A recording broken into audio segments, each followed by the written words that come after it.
Ladies and gentlemen, please take your seats. You know, documentaries tell us stories that we could never have even imagined. And if you're within the sound of my voice, that must mean that you're in the seats with once more. As always, my name is Dave Voigt, and I'm the host of this podcast, where we sit down with a wide-ranging variety of entertainment industry professionals and pick their brain about current projects, state of the industry, how they got started, and so very much more, in a light and in a conversational fashion. And if you like how we do things around here, I will assume that you do because you're listening right now. So please keep listening and subscribe. Hit that subscribe button, gives you a 5-star rating on your podcast provider of choice for this audio-only experience. And also, we archive every single one of our episodes over at our In the Seats YouTube channel, so please give us a like and subscribe there as well. We'd really appreciate it. Also, don't hesitate to check us out on social media. We're on the Facebook, the Twitter, the Instagram, the Letterboxd, the TikTok, the Blue Sky, the Threads. There's too many at In the Seats for all sorts of fun updates. And finally, and I do dare say most importantly, please come by, pay us a visit over at In the Seats, intheseats.ca for all the latest and greatest from the world of film, television, basically the moving image at large. Because guess what? If we love to watch it and write about it and talk about it, we love it all that much more when you come by and read about it and listen about it. So please do us that ultimate kindness. Come on by and pay us a visit. We'd really appreciate it. On this episode, we are knee deep into the gloriousness that is the Hot Docs Canadian International Documentary Film Festival, which runs from April 23rd to May 3rd in and around venues in the city of Toronto, specifically the Lightbox and the Hot Docs Ted Rogers Theatre, for all the goodness that the documentary world has to offer from Canada and abroad. And we've been watching some great movies. We're going to have some coverage all through the week here at In the Seats. But first off, we're going to talk about a movie that's having its world premiere this coming Tuesday, the 28th. It's called Concrete Turned to Sand, and it is really this beautiful kind of almost photo essay, but also It's shot in 35 millimeter. It's very artistic, and it's a portrait of life in Cortes Island, British Columbia, where local oyster farmers are plying their trade amidst a rapidly changing environment. And it really speaks to sort of how things evolve and how things are in constant motion, and just sort of the nature of doing work like this as well. And I mean, they shot it in 35 millimeter, which kind of made it look glorious, which also, if you're a documentarian, it's a rare thing to do as well. So kudos to them. But we had the unique pleasure of sitting down with the documentarians, the filmmakers Ryan Ermacora and Jessica Johnson, to talk about sort of their inspirations behind the film, getting it all done, and so very much more, including sort of the challenges of working on a budget and shooting on 35 millimeter, which is easier said than done. But enjoy our talk with Ryan and Jessica, and try to go check out Concrete Turned to Sand at the Hot Docs Canadian International Documentary Film Festival this coming week, or check out anything at Hot Docs, really, because Hot Docs is one of the special gems that we have in the city of Toronto, and if you're a film fan and a film lover, I do think you should go check it out. But first, enjoy our talk about Concrete Turned to Sand and BC oyster farming, because it's an interesting one. I liked it. We'll see you soon. But I mean, Jessica, Ryan, first off, just officially, I mean, thank you so much for the time today, and I mean, congratulations on the film. I got to watch it last night. I thought it was beautiful. Thank Thank you you. so much. Now, I guess the $1 million question is, walk me through the origin of wanting to tell these stories, or sort of this idea of like what's going on Cortes Island. Sure. Yeah, I think with our previous work, we've always been interested in how people kind of make a living in kind of like outside of the kind of like economic circumstances that most of us make a living within. People who kind of like find a way to create a life um, kind of in relationship to a landscape. Yeah, Um, And so we've made a number of movies where we've kind of gone to remote parts of British Columbia um, to find people who are kind of, yeah, like creating a living like kind of on the periphery of like these kind of larger economic forces. But then the more you learn about it, you realize like even though they're on the periphery and they're kind of like eked out this like remote life, they're being affected by these like much larger forces, even though they're on the periphery. Rather like, with our previous movie Antiochs, it was like about how these people were living in a remote place that used to be a copper mining town, so they're like existing on the periphery, but their job only exists because this history of mining in British Columbia Yeah. and the kind of like environmental destruction. And then with the oyster farmers, what we realized is like they've created a life for themselves, but they're affected by this kind of like history of humans putting tons of CO2 into the atmosphere. And 40% of that CO2 ends up in the ocean and it makes the ocean more acidic. And so that ends up affecting their livelihood and this kind of like way of living that they've kind of created. And then, the more you learn about it, it's like, oh, there's all these tentacles and like branches that appear, which obviously we couldn't include all of them in the film.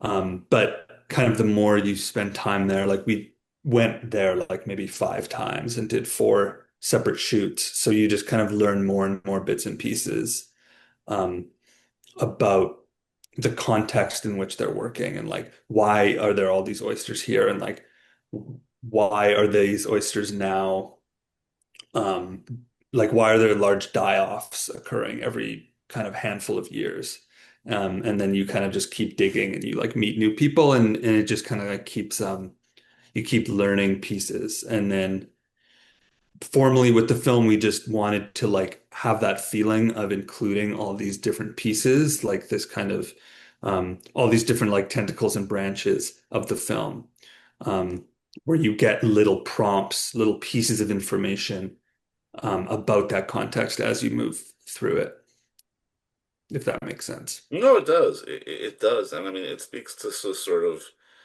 I guess, the core of documentary filmmaking because, I mean, honestly, you guys can go in with sort of a core idea, but, you can't sort of plan the tentacles. They just kind of just happen. And I can imagine, so many of them happen just sort of in the moment. Like, and on something like this, how much of this is going into research, but also how much of this is just sort of learning from the people you meet on the ground and the subjects.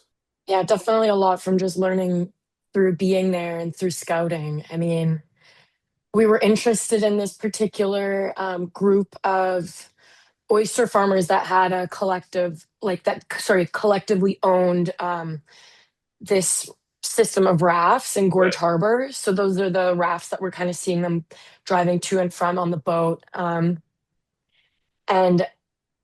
we kind of went there with an interest in that sort of economic ecosystem, this really kind of like small scale system. But the more that we kind of went back, we learned about more, I mean, obviously, like individual stories that were kind of not even related to the kind of economics, like a lot more personal, a lot more like just like how they're making their livelihood.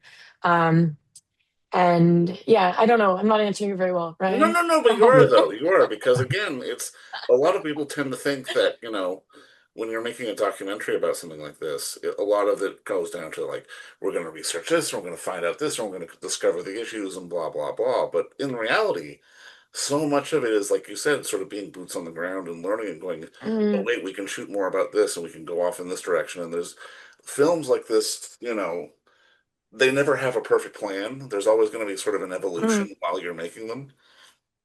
But that leads me to my next question because it obviously the film is gorgeous, but you shot on 35. I mean, you're documentarians. That doesn't feel very practical in a lot of ways. But I mean, can you talk a little bit about shooting on film, sort of for like the necessity of it for you guys, but also just sort of, I guess the hurdles that can come with it. Mhm. Yeah, I think like in terms of that research question, just to connect to the Sure. 35 is like there's a lot of information that we're doing like before and during filming that just doesn't end up in the film Right. because some of like obviously we're trying to like have a film kind of full of affect, and trying to kind of create an experience that isn't just providing information, like Yeah. we're to do something else. And but we always need to have pieces of information, like little prompts to like have things for people to chew on as they're kind of looking at these images or listening to the intertidal zone. Um, and so there's all this research we did that just like tons of interviews we did that don't end up in the film, but they I think they like shape the Inform it. film. They inform Mhm. it and they shape the film even though they're not visible within the work itself. Um, but and then the way that that kind of ties into the 35 mil is I think um, we're really interested in creating ideas and um, even arguments sometimes through image and structure and editing rather than just plainly saying it with voiceover, even though our films do include some voiceover or interview material. Um, and so we're really kind of conscious of how each image is communicating something. Um, and so when we're shooting, we rather than filming just kind of haphazardly or like filming as much material as we can, we're always trying to be extremely kind of conscious of what we shoot. And so shooting on 35 millimeter kind of really lends itself to that because it adds, we obviously prefer how it looks. Like we're just kind of like devoted to it in that sense. Like it's just like hard for us to choose to shoot something digitally just purely from aesthetic standpoint. Um, but in terms of the way it kind of like tempers the working process is really important because during our kind of research and scouting phase, we always take photographs. Um, and we kind of like find images that we know are going to work in the motion picture film. And so we kind of accumulate all these photographs, and kind of like try and build out a film with still images. And then as we return on like shoot after shoot, because each time we like go out with one of the oyster farmers, we're like going to maybe a new place we've never been to before. We Right. don't really know what they're up to. So we often photograph that. And then the next time we go out with the motion picture camera, we know like there's frames that we think are really worth getting. And so we like prepare, like today we're going to get like these 3 shots Yeah. or like these 5 shots. And so shooting on 35, it like makes us really conscious of like what are these 5 shots we're getting today and um, how are they going to be used within the structure of the film. So it kind of like makes us extremely careful, um, which I think like helps in the style of film that we're trying to make. Um, yeah, there are definitely big challenges. Like the camera's super heavy and big, and there's some underwater material in the film, and so that was very kind of difficult and complicated to figure out shooting underwater on 35, like in this really large housing that we didn't realize it's so incredibly heavy, but because there's space, like there's air gaps within the housing, it floats, you know, Yeah. which is like, for someone who's like not done underwater filming before, I was like, what the fuck? How is this floating? Like I could barely pick it up. Like I could barely, like we would need to be 2 of us to pick it up. And we put it in the water and it's just floating. And we're like, wow, we're fucked. Can't just Wild. float because we Wild. wanted to go super deep and then bring it back up. Um, So anyway, we had to add all these weights. Like we were just scrounging around one of the oyster farmers' Like boat, like found these cinder blocks cinder blocks, and we're yeah. like roping cinder blocks. So there's just like this rig that has like stuff hanging off it just to give it an Independent documentary filmmaking at its best. I love it. yeah. Um yeah, so it's 35 adds some challenges, but I think it really like makes us work in a mode that Mhm.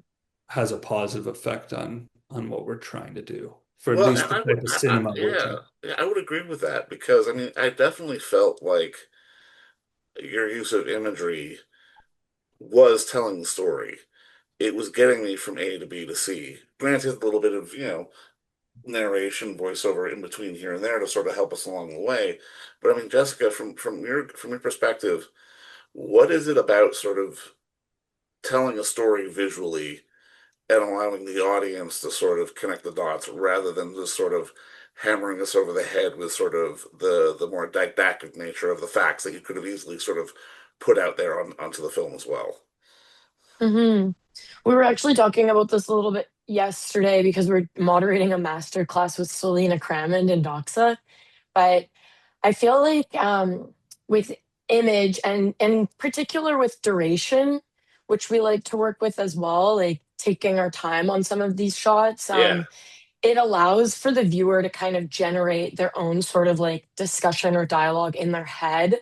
Um, with visually what's being shown. So that obviously works in conjunction with the edit, um, which kind of generates new ideas. But in particular, as well, like the challenge of working with voiceover, we were hoping to kind of have the voiceover work as these sort of tentacles that would not necessarily guide the film or tell a specific story, but kind of, as Ryan said, like address these different tentacles that we're trying to kind of have people consider as they move. So we wanted to really slowly introduce this idea like in the darkness and kind of like as we were talking about with our editing consultant, like in the basement, like in the kind of like deep time, like uncertainty that kind of unfolds at the beginning, like with humans just wearing headlamps, like kind of really slowly propose this sort of like strange landscape that maybe not all of us are familiar with or used um, to really kind of like settle people into this idea of thinking about working with that landscape, what that might feel like, as well as just thinking about what that landscape is and what that experience of being in it is.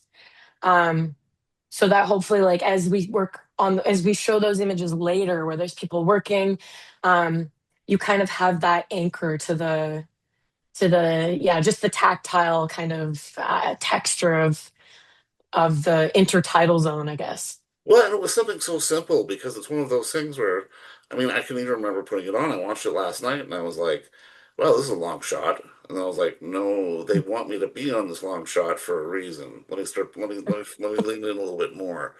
And for me as an audience member, I think it got me more absorbed into sort of the ideas that you guys are putting out there. And I mean, just ultimately, I'm kind of curious because documentary film obviously allows for so much freedom in terms of telling story and getting messages across. Like, what is it about sort of the idea of, uh, I guess, that freedom to not have to sort of tell a story inside a construct and to be able to tell it sort of the way you think is the most effective?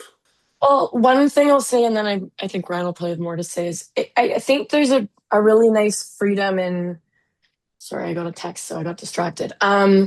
In in the structure, like in using time to kind of address these ideas, like the idea of deep geological time, or as well as the idea of like the kind of repetitive, mundane labor that is taking place. They're doing the same sort of thing over and over and over again.